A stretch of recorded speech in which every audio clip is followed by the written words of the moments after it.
Life is very interesting. Parliament, cabinet, and all that. Assignments that one has to do.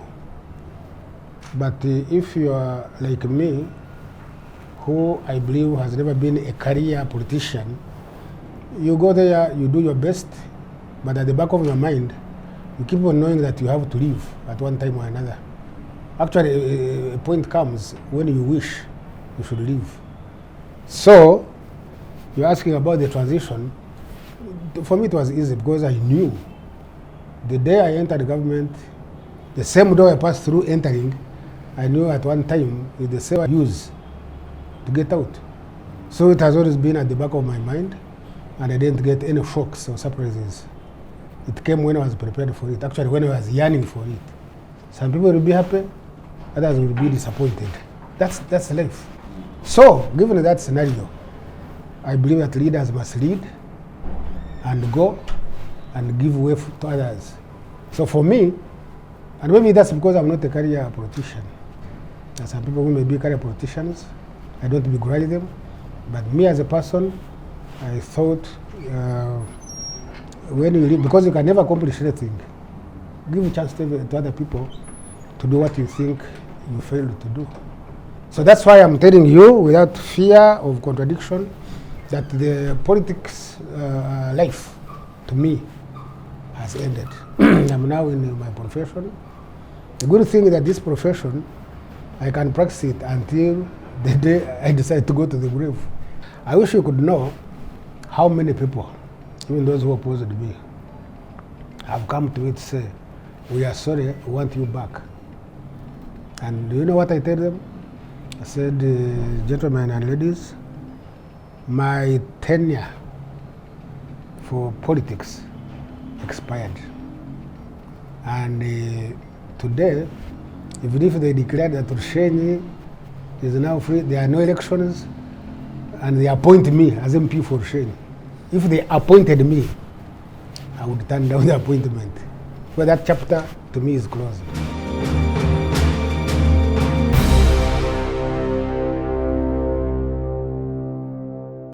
I'm a lawyer by profession. I enjoyed my profession until the people of Rushenyi asked me. You know, I joined politics not on my own, not on my own interest.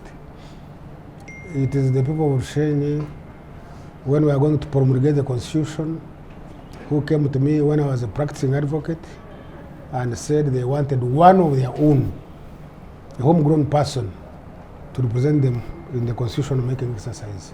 I was reluctant, but the force was so big. So I left the practice and joined politics at the CA, and went through overwhelmingly. Though I had a formidable force against me, I won overwhelmingly. My intention was to promulgate the Constitution and go back to my practice. But as fate would have it, people said, no, you know, you have made a new Constitution, its implementation is going to be as challenging, so we request that you go there again and assist us, represent us in implementing the Constitution. I reluctantly went back because I didn't have my heart in it.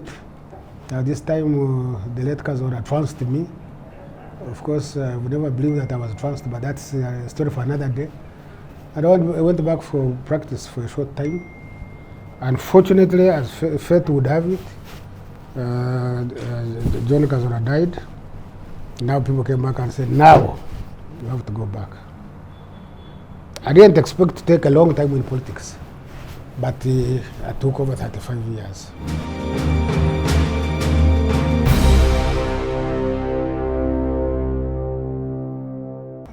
My background is a background which brought me up with humility, but importantly emphasizing on personal hard work.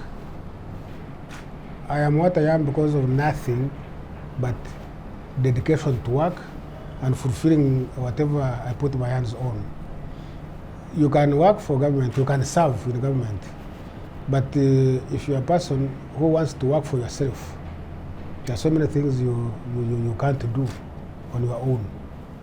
So, having worked for over 30-something years for government, I really wished I should retire, come and rejoin my profession and do other things I love to do, both at the personal level, for the public and for my family. That's why I'm so happy I'm as free as, I feel so free and happy to be back where I can exercise my free will, where I can work independently. If I'm to earn money, I earn it independently. If I'm to do something, an investment, I do it independently. And I have leisure time for myself, and I have time for my big family.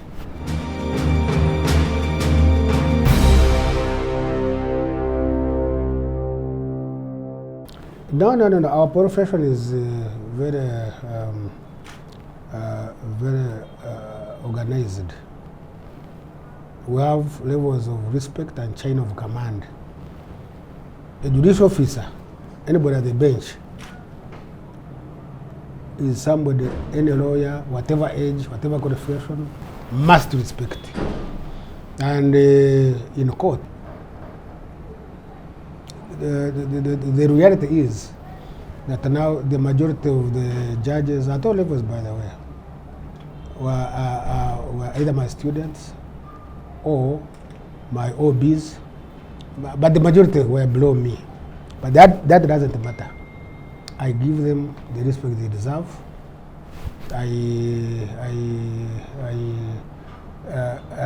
relate to them the way any lawyer should relate to a judicial officer, because the posts they hold, I know they as persons, the posts don't have anything to do with the age or qualification. You respect the post. A judicial officer, he can take a decision against you. He will not take a decision if you don't impress him. And they are mandated to apply without fear or favor. And if you are seeking justice, you have no alternative but to bow to and respect the judge. If he is a lawyer on the opposite side, I accord him his respect, and we behave towards each other with collegiality. If it's arguments, we argue. If we agree, we agree. If we disagree, we disagree. The issue of age, the issue of experience, those issues don't arise. We treat each other with courtesy and collegiality. And so there's nothing big. Of course, naturally, most of them respect my age. Sometimes respect the positions I've held, but we always cordial together.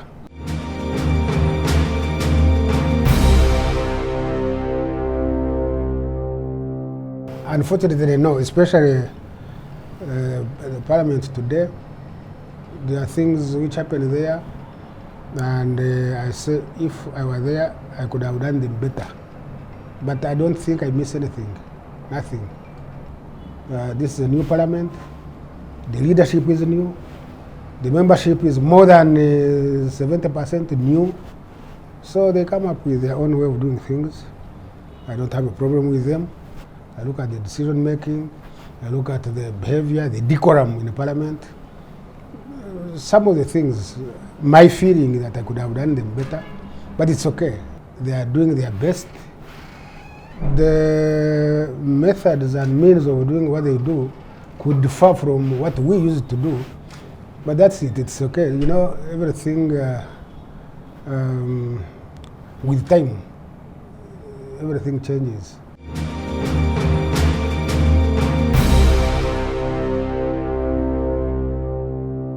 We achieved a lot. At the government level, so many policies, so many programs, so many laws. We don't have time to go into that. I participated in making. When I started as a Minister of State for Finance, we did a lot of work stabilizing this economy. When I was a Minister of State for Finance, were very, very low. Our GDP was very low. We couldn't support our own budget. We were dependent on donor funding, loans and all that. We couldn't make our own decisions as a country. We used to go to Washington for the IMF World Bank spring meetings. Even when you want to construct a road, let's say from here to Kasese, you cannot do it unless you get permission from the World Bank. If you want to engage in a project like let's say this UPE, you can't work on it, you can't engage in it unless it is approved by the World Bank. That was the time. So we spent so many sleepless nights with the likes of Tumusima Mutevere, Chris Kasami, Keith Makanzi, and so many other people at the Ministry of Finance formulating these policies, stabilizing the macroeconomic framework of the country, meeting donors, begging for funding and financing, meetings full time at State House, because the president was very, very assertive and keen on transforming the economy. So this transformation, you see, was born out of so many efforts. I am proud that I was part of those efforts.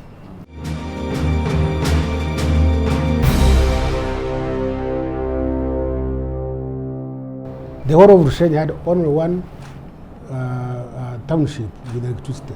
That was Rubare. Only one transformer. As I left politics, the entire Rushenyi is almost covered with electricity. So my influence, my participation in government pulled the electricity to the area.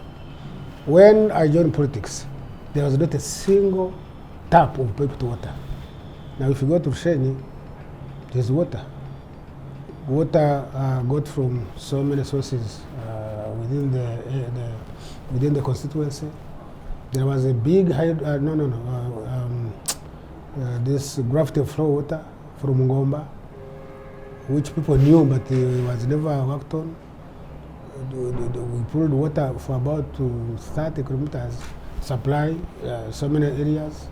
We excavated water from underground and distributed throughout.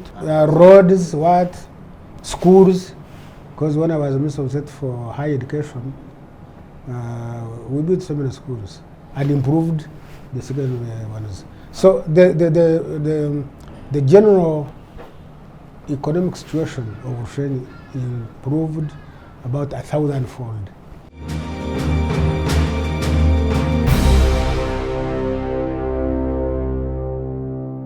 Well, personally, by the time I joined the government, I was a politician. I was a professional. I was a lawyer, but also I had a hand in some business.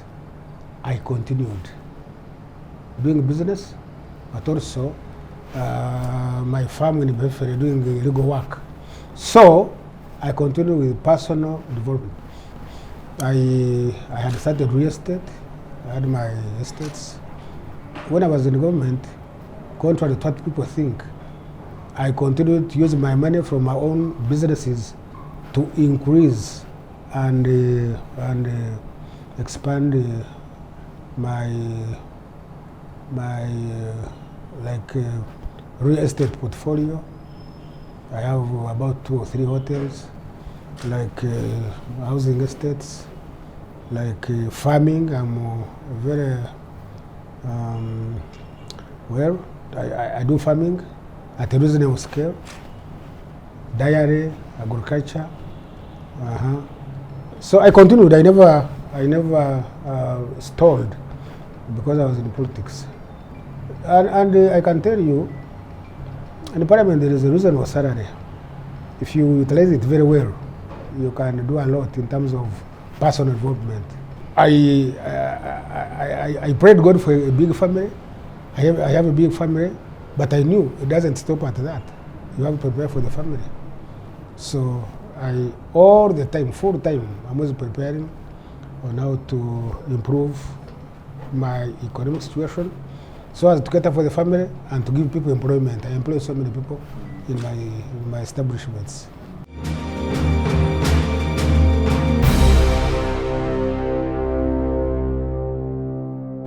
the advice I give is what I told you at the beginning. This door through which you enter into politics or whatever, a job, politics or what, and the day you enter, always keep it in your mind that at the day you don't know, you'll get out.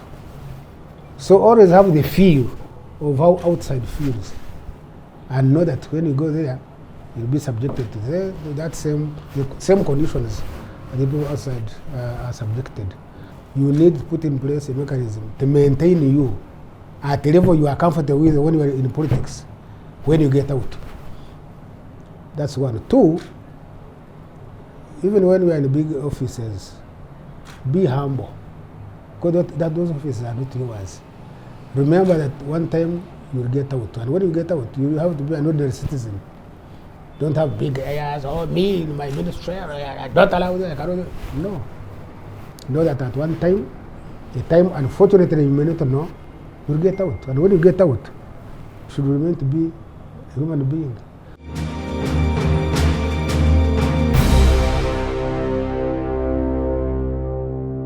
I used lead cars when there was insecurity. I remember we passed it in the cabinet that some of us who are in sensitive positions should be given lead cars. I remember with silence, woo, woo, woo. I had it.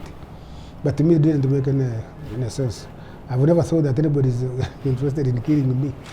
But since it was the order of the day, I had decided, but I don't miss it at all. When I get in the court in traffic jam, I have to abide by the law. Who am I? I can't jump. Even that time, I used to caution my driver not to driving over the pavement. I didn't like that. I was born in a humble background. I was raised through humility, through friendship, through being down to earth. And I lived exactly that life, even when people thought I was big.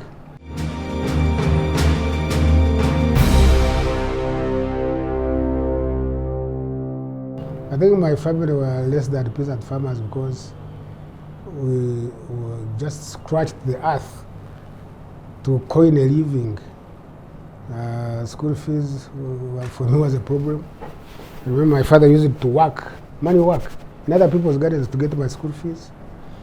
The home I grew in, grass thatched, then we improved it to banana fiber thatched. I think my father constructed an iron sheet house when he became saved, and that time I was in senior one, I think in 1974. And life was a struggle. There's no single work I've not done with my hands. Sometimes I tell people they don't agree, they think I'm exaggerating. Here at Makerere, I was fending for myself. So I had to look after myself and my mother and the 13 siblings when I was a student at Makerere. I was lucky those days there was money.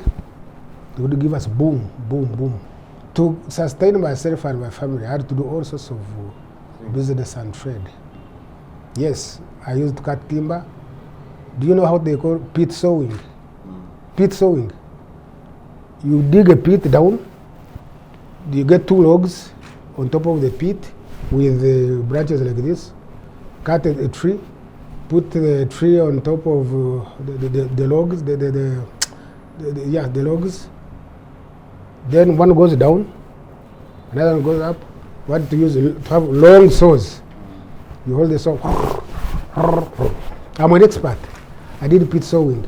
But the most lucrative trade I discovered was charcoal. After cutting our trees and getting the timber, at first we used to give away branches to some Bachiga boys who were there, and they would burn charcoal. Then one time, my timber lorry collapsed on the way. The charcoal lorry was coming. I asked for a lift because I was rushing to campus for some exam which I didn't prepare for. So they carried me on top, of course. There was no space in that. We started with the Karerwe, They supplied them. I saw how much they were paid. We came to Wandegaya, they supplied. I saw how they were paid. From Wandegaya, we went to Nakurabye. Nakurabye, we came to Bakuri.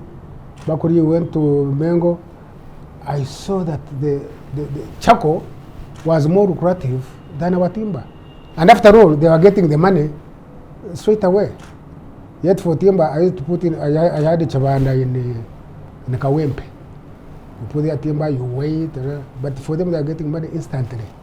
So now, I expanded my business into charcoal burning. I told everybody, I said that from now, you will not take my branches. Instead, I'll give you money, labor. You burn the charcoal for me. So I started the charcoal business. That business was so lucrative. All these markets you see, sometimes I pass there. There are some old women I served those days. You know, Kawempe, Karerwe, Bakuri, Wandegaya, here Mengo.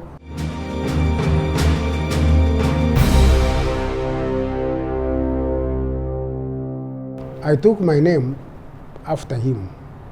I was called Mwesigwa Francis Barat. When my father died, the biggest thing that I've ever pained me in my life was the death of my father, because he was so proud, having scratched the soil for my existence, having paid the school fees from his sweat. Now I was going to read law, I was becoming a lawyer. He was so proud, he was looking forward to, unfortunately he died. I remember one time my father had an exchange with my mother. My mother was saying that now, after senior 4, I should stop and look for work so that the siblings would also go up in education. My father said, no, we are lucky. This young man seems to be intelligent. Let him go alone. If he ever succeeds, he will uplift his siblings. Those words have always rung in my mind.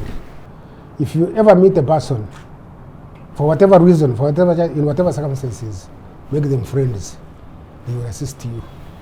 And I have lived to that. But of course, that must be coupled with honesty. You must be a truthful person. You must be a person who doesn't take advantage of your friends. And then on top of that, you must work hard. There is no alternative. There is no option of not working hard. I am now 65. I am the first in this office.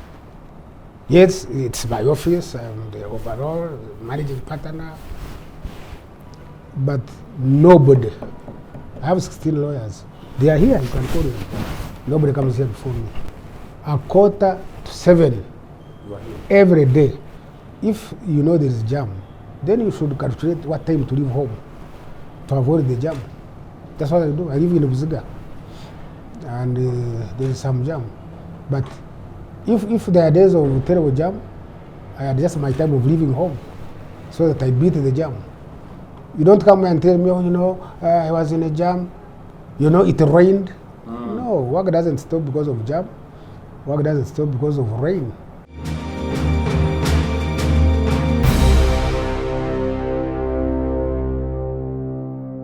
This is my personal building, constructed by myself, designed to be my retirement chambers.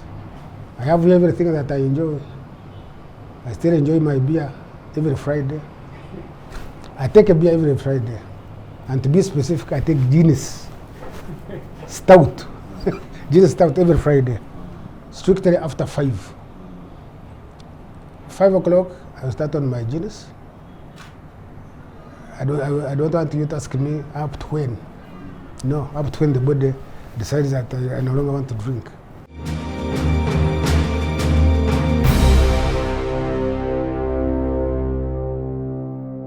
I don't like being in the limelight, but it comes with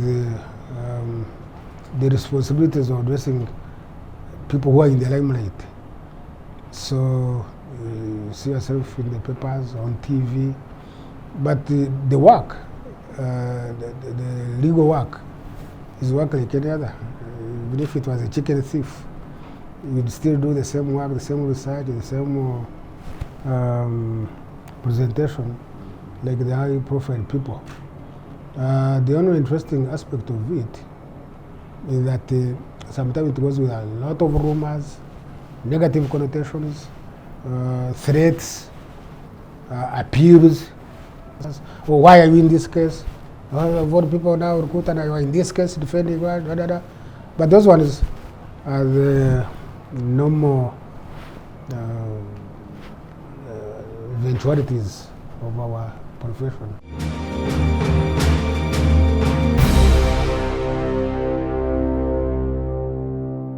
Now my life-changing moment is the day I was employed at the DC and given a house, a big house to live in. Admittedly, I would never have sought to be a lecturer at the DC, because I had no base here. I had no relative, I had no friends to stay with. I had friends, but I'm a person who always loves to be independent if I can. So I wanted a home, and the only opportunity could be by lecturing at the DC, because I knew they had houses. So I went there, they gave me a house in Mengo, on that Kabakanjagana roundabout. The interesting experience is God had given me some room to stay in as they prepare the house.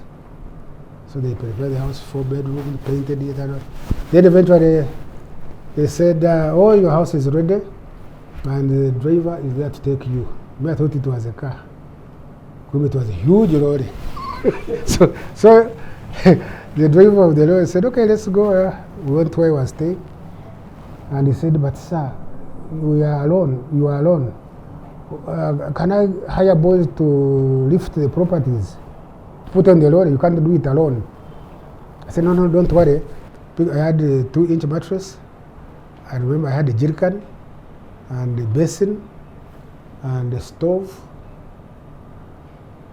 and like a small bag where there was my blanket. So I put them in the car and I sat. I said, no, but sir, get the things because I cannot come back a second time. I said, sir, I need to drive. So who will bring them? I said, don't worry about the things. I'll get tired of it. But I had nothing else.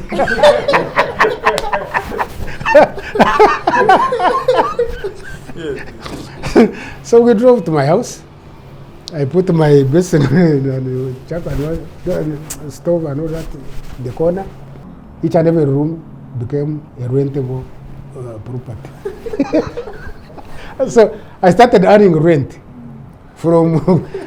I even partitioned the corridors and got an extra room. The corridors, the dining room, all those now became. That was a time when housing was very, very scarce. So I got good tenants, and on top of the salary, I started earning rent. That was life-changing because I did quite a lot of things with that, with the LDC salary. I even bought a car.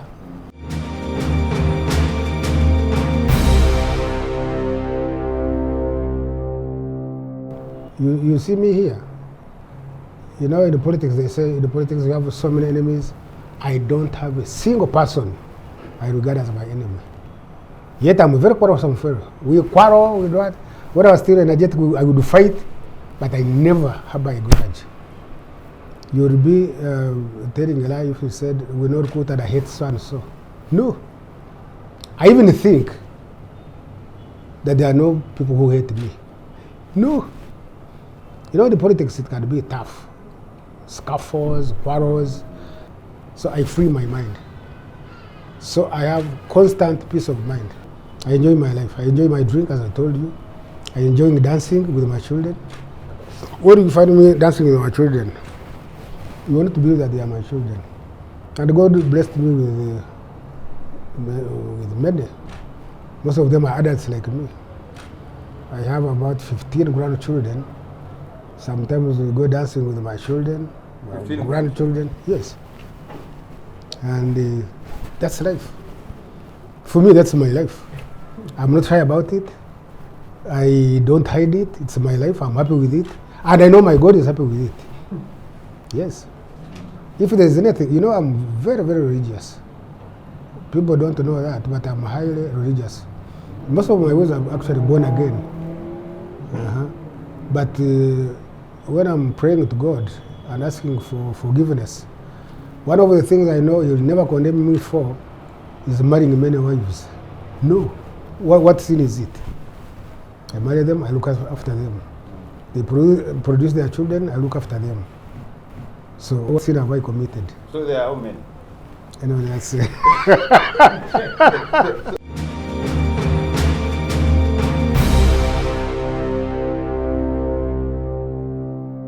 Kurishante depends on the Bible. The Bible is the grand norm, is the constitution of Kurishante. Quote me any one verse which says, "Thou shalt not marry many wives." In the Bible. In the Bible, in the Quran, in all other books. I want one verse which says, "A man shall not marry another wife." But for me, once I do what I'm supposed to do, once I fulfill my husband obligation, I leave it to them. But as I know now, I don't think anybody is unhappy. As the extent of happiness, that's their business, it's not mine.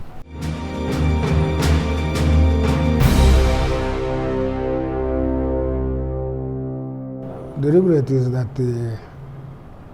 I never had time to make my father proud. That's one. Two,